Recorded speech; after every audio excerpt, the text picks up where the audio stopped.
Just like Cheese Turbulence, one of my personal favorite YouTubers, which if you don't know who Cheese Turbulence is, go check out Victor's videos. I'll link to the one I'm going to talk about is one that kind of really explains what he wished he would have known before he got started in mechanical keyboards. It's a great video. It's a great intro into his videos. He's a fantastic filmmaker, so I definitely suggest you check out Cheese Turbulence if you haven't already. But anyway, he mentions in his video that he wasn't really on board when mechanical keyboards were first put in front of him. He just wasn't really into it, and I was the same way. My friend Doug showed it to me, and I was like, dude, that's just a keyboard, man. I don't understand why you're so excited about it. And then, like, 2 years later, I finally jumped on board and got on the mechanical keyboard wagon. I don't want to call it a bandwagon because that just seems so temporary. I'm here.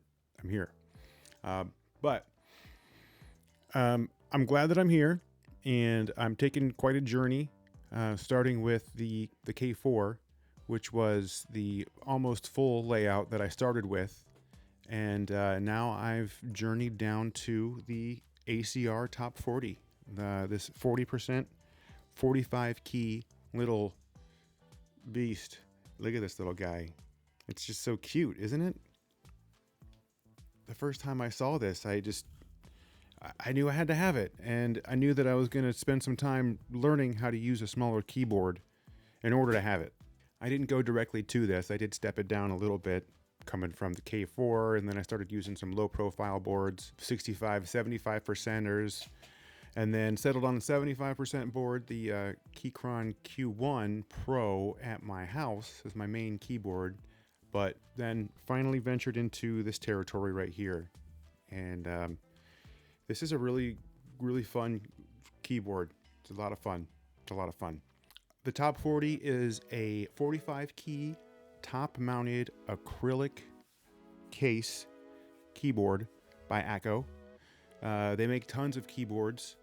Here I'm going to pour through some of their stuff on their website so you can see a couple different boards that they have, and they also have lots of keycaps that they sell. The keycaps that I have on here are actually Akko keycaps that I got in a separate venture. I also used the clear Akko keycaps on here for quite a period of time. I just love those clear keycaps. They look awesome on everything that has everything. They look awesome on everything. I had those clear ones on here for a while, and they really matched with the acrylic aesthetic that it's going on here. Akko also has desk mats and switches, which I recently learned aren't actually produced by them, but they're just branded by them, but it doesn't really matter, I guess. I love the lavender switches that they've got. I use those in this board. The Top 40 weighs 400 grams and comes assembled in these 7 layers. You can see here it's got the acrylic sandblasted uppercase and lowercase. And then between that, you've got a pretty hefty layer of silicone case foam at the bottom. And then there's the PCB, obviously. And then there's switch pad, switch foam, the PC plate, and then finish it off with the uppercase up there. There are only 2 longer keys that require the stabilizers here and here, and the stabilizers are plate mounted.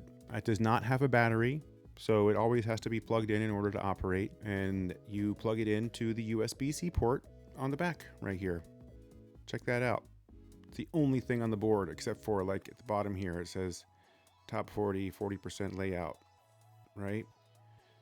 There's just not that much on this board. I really appreciate limited branding. Like Keychron has very limited branding in their keyboards as well, and I like that. There's no switch between Mac and Windows, which typically means that this is a Windows board, but it's still, you can use it with any system. It's just set up out of the box to be used with Windows, but because you can remap it, you can remap these keys to use whatever you need. The RGB on this board is awesome.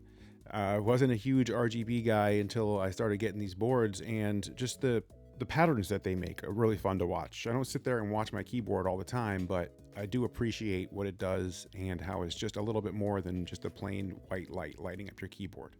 I think it's cool. And the clear keycaps with the RGB on this thing, it was like a spaceship on my desk. It was awesome.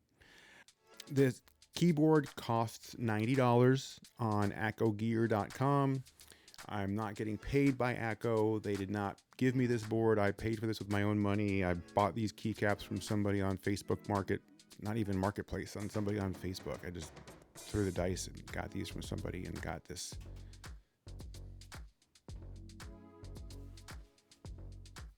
wooden board with those keycaps. This is something special. The reason why I decided on this 40% board, other than another smaller 40%-ish board, was the dedicated arrow cluster right here. I really like having the arrows to navigate. Of course, I could use my mouse. There's other ways to navigate, but it's really convenient for me.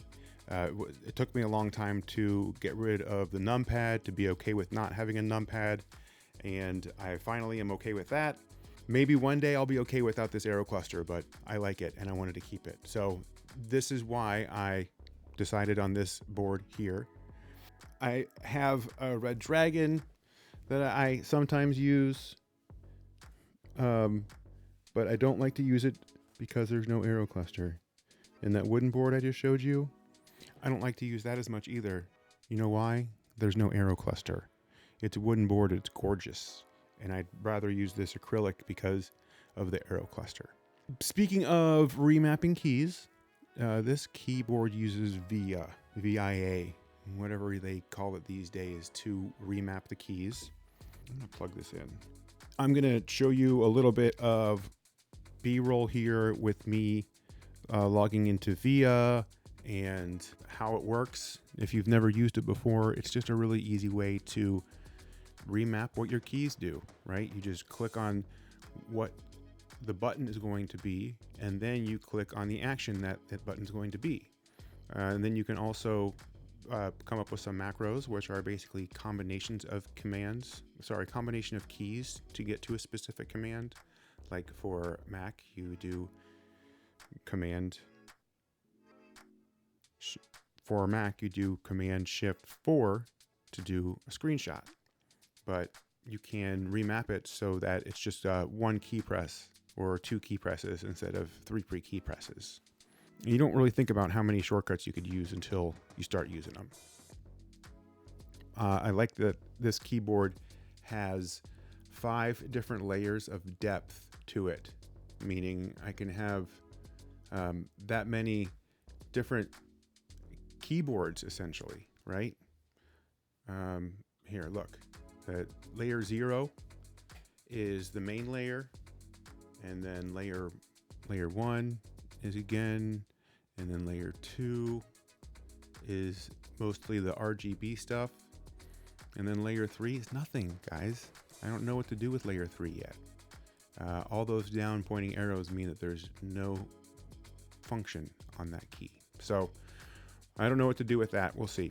The switches, I ordered 45 of these lavender switches from Akko when I bought the board.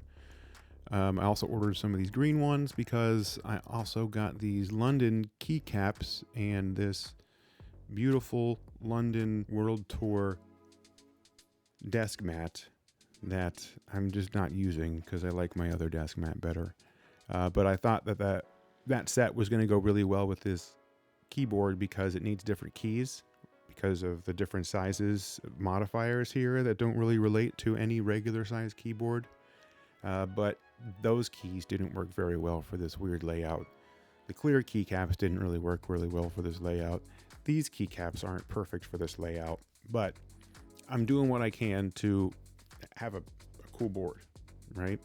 I really like these Japanese keycaps. These are Japanese characters as far as I know, right? Correct me if I'm wrong, but I'm fairly certain in my limited experiences with Japanese characters that this is Japanese. Check out this clear board though. Doesn't this look so cool with all clear keycaps and the clear sides? And I think that looks really cool.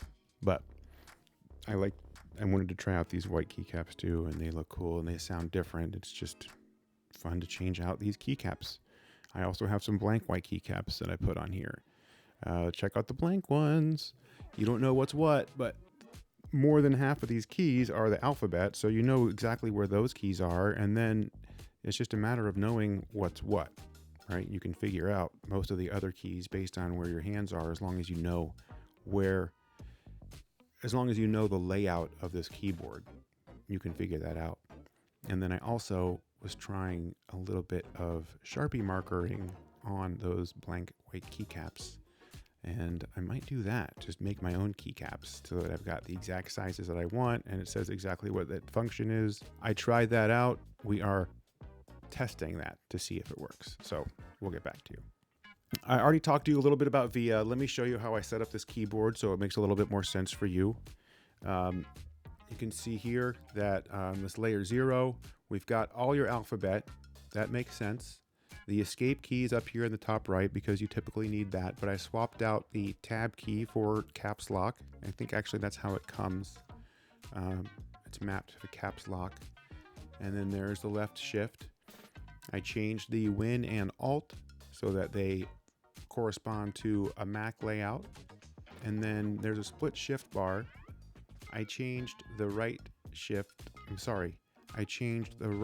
space bar to be a shift because this tiny little button up here used to be a shift button, but I decided to make that into the question mark because I used question mark and slash, and I didn't want to not have that button on here. So I made a couple little changes on here. You can do whatever you want with this keyboard and make it yours, just like most keyboards that have the QMK or VIA ability. And some keyboards have their own software that allows you to remap it internally. There's a lot of different options out there. So this board has been a lot of fun to use. I would agree to some extent that it is impractical. It slows me down a lot sometimes, but it's really been interesting to I go back to the phrase, not take my keyboard for granted. When you have everything in front of you, it's easy to type numbers and letters. And I've been working on typing.com to get better at typing. And it's really difficult when they start working in the numbers and the symbols in here because you have to get to the different layers to access those numbers and symbols. And you just start to not take the normal keyboard layout for granted because it's just got everything there. And you're like, oh man, I wish I had that normal keyboard. But thinking about what you're typing a little bit more, I think is great. I mean, I can sit there and type without looking at the keyboard for the most part. But if you slow down and think about it a little more, it maybe puts a little bit of more thought behind what you're doing. I think it's important to stop and think about what you're doing while you're doing it. Live in the moment. And maybe it's a stretch to equate living in the moment to using a keyboard, but it has helped me think differently about typing. So take that however you want to take it. I would say that it is a much simpler board and kind of on the cheaper side compared to what I'm used to using. But that doesn't really matter because it is made so well. I've taken it apart at least 5 times. I take this thing to work with me often and I'm just slamming it straight in my bag without a case or anything. It's fine. It takes plenty of damage. There's just been no issues. I think it's built like a tank, and I heard someone say that it feels good in your hands, which I thought was a funny thing to say about a keyboard that really doesn't spend any time in your hands, right? Shouldn't be up here like this, lighting up my face. It should be on your desk, acting as an interface between you and your computer, right? This is a tool that we use, but it's a fun tool, and I want to carry it around the house with me. Luckily, my family understands me when they see me with a keyboard in my hands. As for mods, I lubed the lavender switches that were on here, and I obviously lubed the stabilizers that were on there. I taped the back of the PCB, and that was it.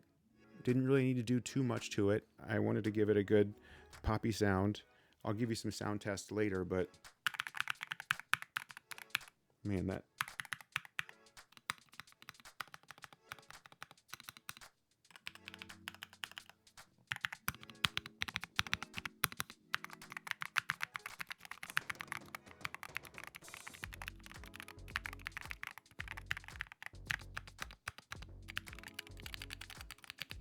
okay. That's enough. I could play this thing all day. The stabilizers, I did Holy mod with the Band-Aids. So yeah, I did the Holy mod, cut up some Band-Aids, and taped the back of the PCB, and that's it. Again, this is such a great keyboard the way it comes. It really doesn't need that much. I think Akko makes really great keyboards. And that's going to bring me to my closing, guys. I really like this keyboard. I like the way it makes me think a little bit differently about typing and the way that I'm doing things. I don't take my larger boards for granted anymore. Do love having media controls with the F row at the top, but I don't need it. There are other ways to operate your computer, and I don't always use those keys. So I like that this keyboard has essentially cut out the fat. It's gotten rid of all the keys that I don't really use that much. I can still find them. They're still there, but they're not in the way. Does that make sense? I know that makes sense. Guys, thanks for hanging out with me. I always appreciate sharing my opinions with you and letting you know how I feel about specific boards and stuff. I am working on a couple more videos, working on something to really break down switches and look at how the differences in those and how those operate. I have a review that I'm working on for this wooden board also. I'm working on something for the Keychron K8, something for the Keychron V1, and that's all I'm going to tell you about right now. So stick around, stay tuned, come back and check out my channel for more videos on keyboard stuff as we venture down this road of keyboard bliss. Thanks again. Peace out.